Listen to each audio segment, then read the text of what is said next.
Madison Square Garden. The Cougs are playing, folks. The Cougs are in New York City, playing Texas A&M in the semifinals of the NIT. Aaron Monson and Colby Enterbrad on the call for KUGR Student Radio. And Colby, I never thought I'd be here in New York calling a game from the Mecca. And yet here we are. The Cougs are playing in the Mecca. By the way, our Cougs section, way bigger than the Texas A&M section. They have nothing on us. The Cougs it's going to be a great game. They are playing on one of the most iconic courts in the history of the world. And here we are. I'm just so stoked for this. We find McIntosh on the outside. I'm sure she's going to try to get a shot off here. She puts it up, but it is blocked by Haristova. Oh, my goodness. Chanel Molina just threw the ball from the post of the other hoop and drains it. That's the first full court shot I've ever seen. With a baseball throw to the other end. I can't believe that went in. They are 2 of their last 9 attempts. And that was a sloppy foul by Andrei Yakimovsky, who also makes an appearance in the game, his first.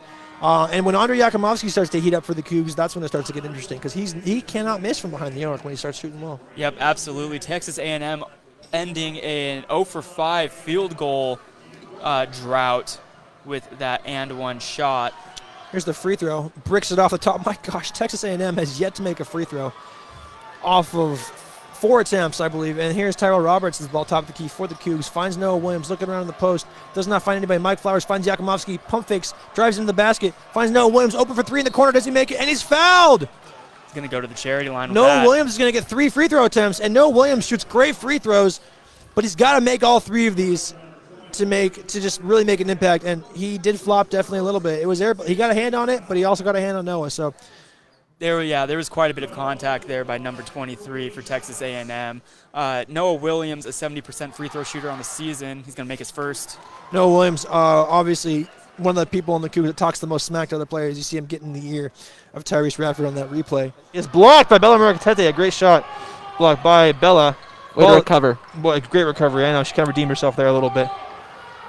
Huskies at the ball, top of the key. Number 11 got it by Ula Matuga. Matuga staying on number 11. Haley Van Dyke. And the layup is rebounded by Tedder. And Ledger Walker Crystal is going to be taking the ball up the court for the Cougs. Drives into the hoop. Looking around. Guarded heavily by Grigsby. Gets the ball up to Tedder on the outside. Tedder open for the 3. And she drains it! Joanna Tedder puts the first points on the board for the Cougs at 3 points. My goodness. Once again, it is McHale North Center. And here's a tip-off. The Arizona Wildcats win it. And Justin Kyer taking it up the court for the Wildcats. Guarded by Tiger Campbell.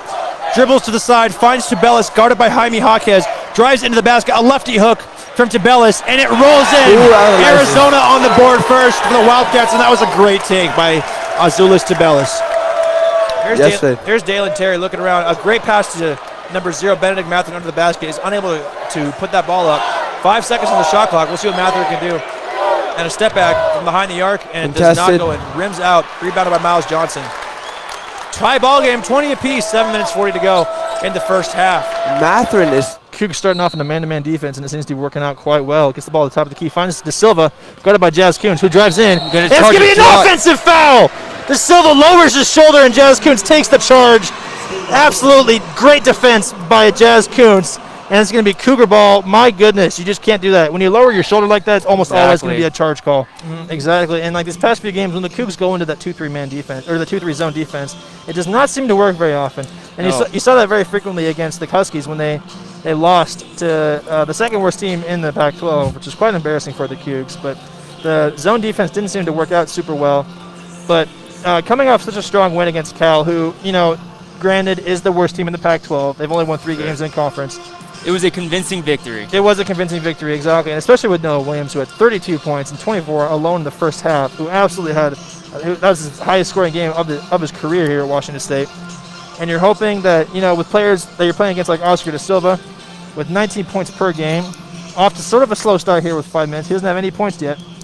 And you're hoping for our sake, for the Cougar sake, and Cougar fans, that De Silva stays cold and they don't feed him.